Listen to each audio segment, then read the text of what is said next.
આકાશવાણી ભુજ સમાચાર વિભાગ રજૂ કરે છે સાપ્તાહિક કાર્યક્રમ સમાચાર દર્પણ. સૌપ્રથમ નજર કરીએ આજના અંકમાં સામેલ મહત્વના સમાચારો પર.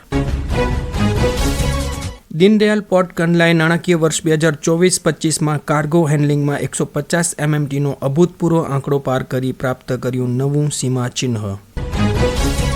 5મી એપ્રિલે કરાઈ રાષ્ટ્રીય વહાણવટા દિવસની ઉજવણી. મર્કેન્ટાઇલ મરીન ડિપાર્ટમેન્ટ અને દીનદયાળ પોર્ટ ઓથોરિટી દ્વારા યોજાયા વિવિધ કાર્યક્રમો.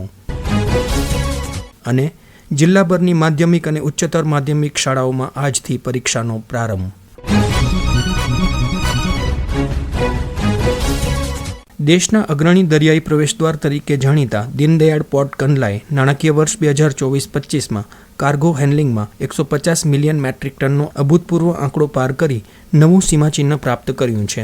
આ તેના ઇતિહાસમાં અત્યાર સુધીનો સૌથી વધુ કાર્ગો વોલ્યુમ છે.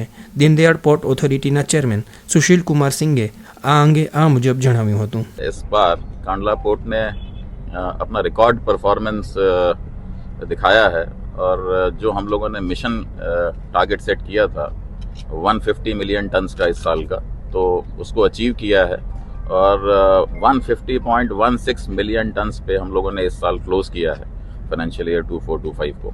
पिछले साल का आप लोगों को जो फिगर था वो बता दें, वो करीब 132.5 मिलियन टन्स था. तो हम लोगों ने यहाँ पे इस साल 13% की year on year growth register की है, जो कि एक बहुत बड़ा जंप है as compare to other major ports of the country.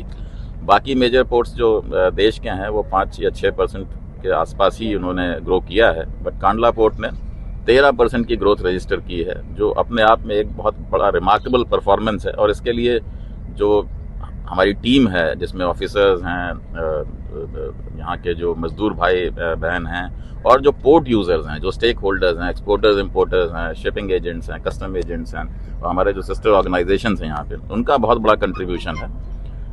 ये हम लोगों ने जो परफॉर्मेंस ली है ये एग्जिस्टिंग इंफ्रास्ट्रक्चर से ली है. बड़ी बात ये है कि इसमें कोई हम लोगों ने अभी इमीडिएटली कोई इंफ्रास्ट्रक्चर में कैपेसिटी ऐड नहीं की, कोई मैकेनाइजेशन या ऑटोमेशन अभी नहीं हुआ था, बट जो एग्जिस्टिंग इंफ्रास्ट्रक्चर है जिसको बोलते हैं स्वेटिंग ऑफ एसेट्स, तो जो हमारे एसेट थे उसमें जो कैपेसिटी अभी भी अनलॉक नहीं हो रही थी, उसको हम लोगों ने अनलॉक किया है. और प्रोसेस जो सबसे बड़ा फैक्टर रहा है वो इसको प्रोसीजर्स को यूजर फ्रेंडली बनाना, यूजर्स की बात सुन करके जो प्रोसेस में चेंजेस करने थे वो किए गए. और सबसे बड़ी जो चीज़ थी, जो अपने ऑनरेबल प्रधानमंत्री प्राइम मिनिस्टर साहब बोलते हैं कि स्पीड और स्किल, 3 एस की बात करते हैं, स्पीड, स्किल एंड स्केल. तो जो डिसीजन यहाँ पे लिए गए पोर्ट यूजर्स से सजेशंस लेकर के, इनपुट्स लेकर के, उसमें स्पीड जो इम्प्लीमेंटेशन की थी वो बहुत फास्ट की, क्योंकि हम लोगों के पास समय कम था, 7 महीने बचे थे इस साल के. तो हम लोगों ने डिसीजंस बहुत फास्ट लिए. जो भी यूजर्स ने कहा उसको फेस वैल्यू पे एक्सेप्ट किया, उन पे ट्रस्ट किया कि जो वो बता रहे हैं सही बता रहे हैं, और उसका रिजल्ट हम लोगों को देखने को मिला. जो कार्गो वॉल्यूम्स ग्रो किए हैं वो मार्वेलस ग्रोथ हुई है, एक्सपोनेंशियल ग्रोथ हुई है, और जो इस देश में सबसे ज़्यादा है, जो ईयर ऑन ईयर ग्रोथ है, जैसा मैंने बताया 13% से ग्रो किए हैं. तो ये तो इस साल की परफॉर्मेंस रही. अब जो नए साल में जो आज से अब जो नया वर्ष शुरू हुआ है, इसमें हम लोगों का फोकस जो है और भी जो कैपेसिटी बची हुई है एग्जिस्टिंग इंफ्रास्ट्रक्चर में, उसको भी अनलॉक करने की है. और उसका एक सबसे बड़ा तरीका जो समझ में आता है वो वेसल्स को बर्थिंग ऑन अराइवल की फैसिलिटी देना टू द एक्सटेंट पॉसिबल. जो आइडियल सिचुएशन है कि जो वेसल आता है वो जैसे ही आता है उसको उस बर्थ पे लगा दिया जाए, जिससे कि वो वेट ना करे, डिले ना हो, वो डैमेज ना पे करे.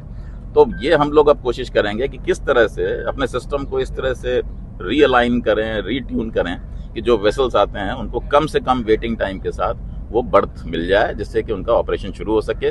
और इससे 3 चीज़ें होंगी. सबसे बड़ी चीज़ ये होगी कि vessel turn around time improve होगा, उससे इसी कैपेसिटी में हम लोग ज़्यादा वेसल्स ले पाएंगे. नंबर 2, उनके ऊपर क्योंकि डैमेज की कॉस्ट कम होगी, तो जो कॉस्ट ऑफ लॉजिस्टिक्स है, जो कॉस्ट ऑफ जो अल्टीमेटली कस्टमर पे लोड होती है वो कम होगी. और सप्लाई चेन की जो विजिबिलिटी है वो इम्प्रूव होगी. उनको अगर पता होगा कि हमें ज़्यादा वेट नहीं करना है तो उनमें ज़्यादा कॉन्फिडेंस आएगा, और ये पोर्ट जो है पोर्ट ऑफ प्रेफरेंस बन जाएगा इंडिया में. ये मेजर पोर्ट्स में ये this will be a leader port, जिसमें लोग खुद हो करके यहाँ कॉल करने की वो प्रेफर करेंगे. और ये इस साल का हम लोगों का ऑब्जेक्टिव रहेगा। इसमें थोड़े बहुत जो इंफ्रास्ट्रक्चर में इम्प्रूवमेंट्स होंगे वो करे जाएंगे, जो प्रोसेस में इम्प्रूवमेंट होगा वो किया जाएगा और यूज़र फ्रेंडली और बनाया जाएगा। अभी भी बहुत से बॉटलनेक्स हैं, उन बॉटलनेक्स को आइडेंटिफाई करके फास्ट ट्रैक इम्प्लीमेंटेशन होगा और उसको यूज़र के लिए और अच्छा किया जाएगा, जिससे कि ज़्यादा से ज़्यादा शिप्स यहाँ कॉल करें। तो ये हम लोगों का अभी प्लान है।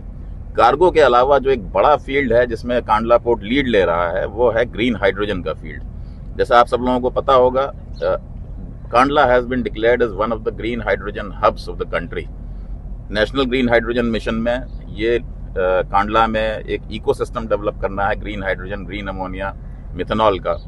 उसमें यहाँ पे हम लोगों ने बड़े इंडस्ट्री पार्टनर्स को जगह भी दे रखी है और वो लोग अपने बड़े गीगा स्केल प्लांट्स को सेटअप करने का उनका प्लान है।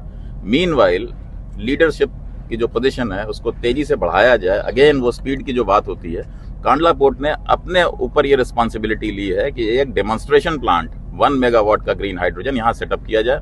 हम लोगों ने L&T के साथ सपोर्ट से यहाँ पे एक प्लांट सेटअप करने की शुरुआत कर दी है। इलेक्ट्रोलाइजर्स ऑलरेडी यहाँ पे आ चुके हैं, बैलेंस ऑफ प्लांट आ जाएगा। तो by August and will be starting production of green hydrogen. तो यहाँ पे ग्रीन हाइड्रोजन का प्रोडक्शन अगस्त के अंत से शुरू हो जाएगा।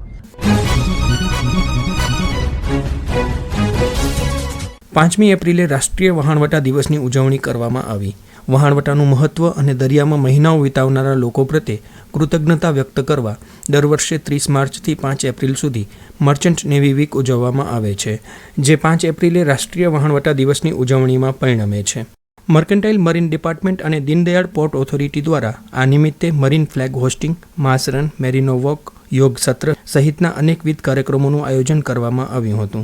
મર્કેન્ટાઇલ મરીન વિભાગ કંડલાના સંયુક્ત મહાનિર્દેશક શિપિંગ અને મુખ્ય અધિકારી કેપ્ટન સંતોષકુમાર દારોકારે આકાશવાણી સાથેની વિશેષ વાતચીતમાં આ ઉજવણી અંગે માહિતી આપી હતી। राष्ट्रीय जहाज दिवस मनाने का मुख्य उद्देश्य जनमानस को, आम जन को भारतीय पोत उद्योग की गतिविधियों, उसके द्वारा देश की अर्थव्यवस्था में निभाए गए जाने वाले महत्वपूर्ण योगदान के बारे में करीब से जानकारी देना होता है। तो इसीलिए हमने काफ़ी सारे प्रोग्राम्स इस साल आयोजन किया है। उसमें से सबसे इम्पोर्टेंट जो है, सबसे महत्वपूर्ण जो है कि सेंट्रल लेवल पे माननीय प्रधानमंत्री जी को मिनिएचर फ्लैग, जो जिसको बोलते छोटा एक फ्लैग रहता है, उनके माननीय प्रधानमंत्री जी के परिधान पर लगाया गया। Honourable union minister Sarbananda Sonowal ji ने वहाँ पर मौजूद थे। Secretary shipping, director general of shipping और शिपिंग कमिश्नर ऑफ इंडिया के अध्यक्ष। ये 28 मार्च को ये इवेंट हुआ। उस इवेंट के बाद स्टेट लेवल पे भी मर्चेंट नेवी मिनिएचर फ्लैग ये respective excellencies governor of maritime states, उनको भी उनके परिधान पर भी पहनाया गया। डीजी शिपिंग का ये 75th ईयर का एक्सेलेंस कंप्लीशन होने के उपलक्ष्य में सेंट्रल कमेटी ने ये आदेश दिया है कि हम लोग chief minister, honourable chief minister of maritime states को भी ये मिनिएचर फ्लैग लगाया जाए। तो इसके लिए बाकी सभी जो मैरीटाइम स्टेट्स है उनके ऑनरेबल चीफ मिनिस्टर, मुख्यमंत्री जी को ये मिनिएचर फ्लैग पहनाया गया है। कांडला का अगर बात करेंगे तो कांडला ने इस साल सबसे इम्पोर्टेंट मैं बताना चाहता हूँ कि गुजरात स्टेट ये मेजर मैरीटाइम स्टेट है। 7,000 किलोमीटर हमारा पूरा तट रक्षक है पूरी इंडिया का, उसमें से 1,600 किलोमीटर गुजरात की कोस्ट लाइन है। वो कोस्ट लाइन में एक मेजर पोर्ट है जो दीनदयाल पोर्ट ऑथोरिटी, जो पहले की दीनदयाल पोर्ट ट्रस्ट बोला जाता है, कि आज ना अभी वो दीनदयाल पोर्ट ऑथोरिटी है। उन्होंने इस साल महत्वपूर्ण बात मुझे कहना चाहता हूँ कि दीनदयाल पोर्ट ने इस साल हिस्टोरिक 150 मेट्रिक टन्स का कार्गो हैंडलिंग कंप्लीट किया है और highest ever cargo volume history में, इतिहास में उन्होंने ये इतिहास बनाया है। 62वां राष्ट्रीय जहाजी दिवस तथा समुद्री दिवस का ग्रैंड फाइनल समारोह भारत के प्रमुख तथा छोटे बंदरगाह, major and non major ports पर आयोजित किया गया। पोर्ट सिटी गांधीधाम में समुद्र वाणिज्य विभाग MMD ने दीनदयाल पोर्ट अथॉरिटी तथा शिपिंग जगत के संस्थाओं, महानुभावों के सहयोग से इस कार्यक्रम ग्रैंड फाइनल का आयोजन किया। ग्रैंड फाइनल समारोह के एक सप्ताह पहले मर्चेंट नेवी सप्ताह की शुरुआत 30 मार्च से हुई। उस दिन मास रन, मरीनो वॉक तथा योगा सत्र का आयोजन किया। 31 मार्च को कांडला पोर्ट के मरीन भवन में आई चेकअप कैंप का आयोजन किया गया। 1 अप्रैल को गांधीधाम स्थित स्कूल में जनरल अवेयरनेस टॉक किया गया, जिसमें मर्चेंट नेवी प्रोफेशन के बारे में जानकारी दी गई। किस तरह से captain chief Indian marine engineers बन सकते हैं। सप्ताह में विभिन्न स्कूलों में ड्राइंग, पेंटिंग, ऐसे कंपटीशन का आयोजन किया गया था। क्रिकेट मैच तथा टग ऑफ वार का आयोजन किया। Adani APCZ port Mundra, mechanised sailing vessels association तथा एमएमडी कांडला के सहयोग से मांडवी समुद्री तट पर बीच क्लीनिंग का आयोजन किया। 5 अप्रैल 2025 को शनिवार के ग्रैंड फाइनल के मुख्य समारोह का आयोजन GMCB hall, Gandhidham chamber of commerce and industry में किया गया, जहां पर मैरीटाइम फोटो एग्जीबिशन का भी आयोजन किया गया था, जिसके द्वारा समुद्री व्यापार, नौकानयन के बारे में तथा लॉयल्टी, जो first Indian vessels sailed from Mumbai to UK, इसका इतिहास भी बताया गया। इस कार्यक्रम में मुख्य अतिथि सुशील कुमार सिंह, अध्यक्ष दीनदयाल पोर्ट अथॉरिटी, विशेष अतिथि राममोहन राव, आयुक्त सीमा शुल्क Kandla, deputy chairman Shri Harichandan, Deendayal port authority, Shri Mahesh Puj, अध्यक्ष Gandhidham chamber of commerce and industry, और Shri Rahul Modi, member national shipping board, मौजूद थे और उन्होंने संबोधित भी किया। कार्यक्रम में शिपिंग जगत के सभी महानुभाव, स्कूलों के प्रिंसिपल, टीचर्स, सरकारी, निम्न सरकारी, कारपोरेट जगत के अधिकारी तथा समस्त गांधीधाम शिपिंग से जुड़ा हुआ परिवार मौजूद था। डीपीए, जो दीनदयाल पोर्ट अथॉरिटी के एचओडीज, यूनियन के पदाधिकारी भी मौजूद थे। कार्यक्रम में ऐसे पेंटिंग, ड्राइंग कंपटीशन स्पर्धा में अच्छा प्रदर्शन करने वाले स्टूडेंट्स को सर्टिफिकेट से नवाजा गया। इसी तरह मैं समझता हूँ कि इस साल का 62वां राष्ट्रीय आज़ादी दिवस काफ़ी अच्छे एक्टिविटीज़ से शुरुआत हुई और उसका समारोह भी बहुत अच्छी तरह से हुआ। और काफ़ी मतलब स्टूडेंट्स, जो पर्टिकुलरली जो स्टूडेंट्स है, यंग माइंड्स है, उनमें शिपिंग जगत के बारे में राष्ट्रीय जहाज़ी दिवस का महत्व भी उनको समझ में आया। और मैं समझता हूँ शुरुआत भी हो, लेकिन इसकी नींव रखी गई और आगे मैं समझता हूँ कि इसमें से कोई बड़ा शिप इंजीनियर, कैप्टन, जहाज में पायलट्स और शिपिंग कंपनी का मालिक भी बन सकते हैं। तो मैं सबको शुभकामनाएं देकर उनका अभिनंदन करना चाहता हूँ। જિલ્લાભરની માધ્યમિક અને ઉચ્ચતર માધ્યમિક શાળાઓમાં આજથી પરીક્ષાનો પ્રારંભ થયો છે. જિલ્લા શિક્ષણાધિકારી સંજય પરમારે આ અંગે વધુ માહિતી આપી હતી. 23 તારીખે આપણી પરીક્ષા પૂર્ણ થશે. 23 તારીખે આપણી પરીક્ષા પૂર્ણ થશે. એના પછીના તબક્કાના અંદર બાકીના તબક્કાના અંદર પરિણામ તૈયાર કરવાથી માંડી અને એની કામગીરી ચાલશે. એ ઉપરાંત ધોરણ 9ના અંદર જે આપણે નવા વિદ્યાર્થી જે દાખલ થવાના છે એની યાદી અમે એડવાન્સના અંદર દરેક શાળાને આપી દીધી છે. એટલે આ સમયગાળા દરમિયાન ખાસ કરીને જે વિદ્યાર્થીઓનો ડોર ટુ ડોર સર્વે કરી અને વાલીઓને મળી અને એ વિદ્યાર્થીઓને ધોરણ 9માં દાખલ કરવા માટે એ ઝુંબેશ કરશે.